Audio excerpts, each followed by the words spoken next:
So how your nervous system controls your love life. And I'm not talking about right now. I know you're probably feeling quite resistant to dating. Or you can see this surfacing in your current dating world, or if you are in a new relationship. Wherever you're at, just take this in. Now, your nervous system is running the show, whether you realize it or not. If you are used to chaos, if you are used to a chaotic relationship, you'll keep calling it love.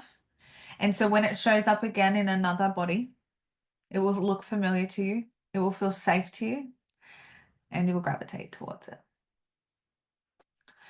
And on the flip side, if you meet someone who is stable, who is tick, tick, tick on paper, you will probably try to reject them because that doesn't feel safe to you. And that's not what we want, right? We don't want to keep going for those same people that we have gone for in the past. And usually, until we heal this part of ourselves, they will surface, and it doesn't mean they will look the same. They usually won't. So one thing that, I see a lot in this work, and I've seen it with myself, is, oh no, I wouldn't go for that type of man again. I wouldn't go for the tradie who's obsessed with himself and goes to the gym all the time, or blah, blah, blah, blah, blah.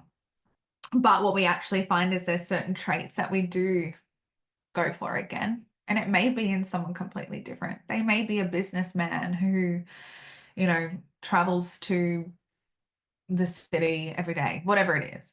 But the essence of them is the same.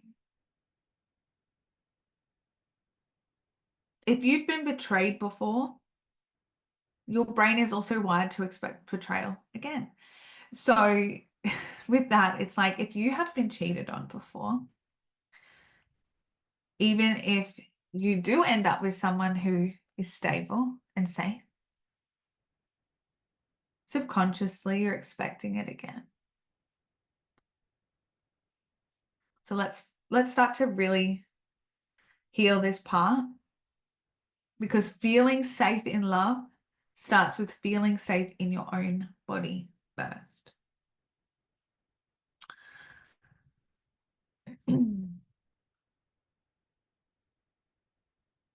Now, again, just to really cement this down, why you keep attracting unavailable partners is because chaos feels familiar. So you tell yourself it's chemistry. It's exciting, it's fun. Stability feels uncomfortable, so you push it away.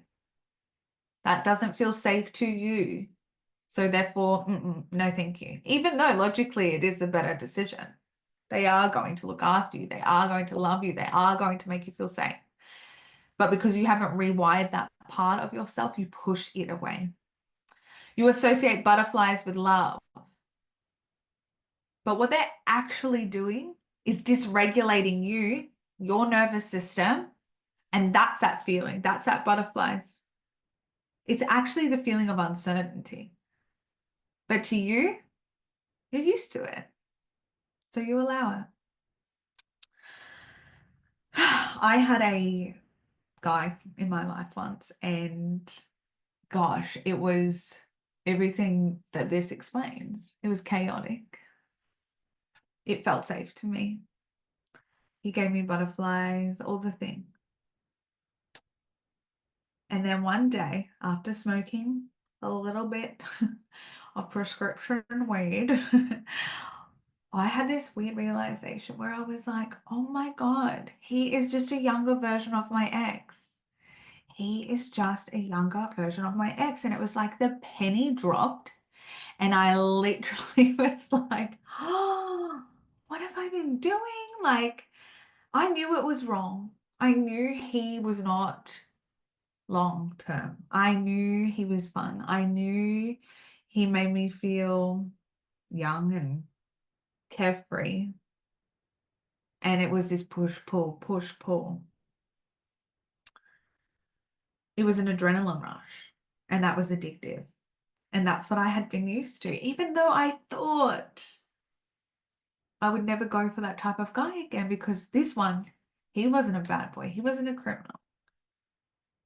But this pattern delivered itself to me.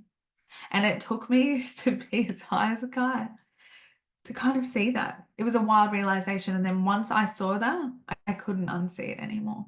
I saw what patterns I was playing out in my life, and I couldn't keep going with that anymore. I had to break that.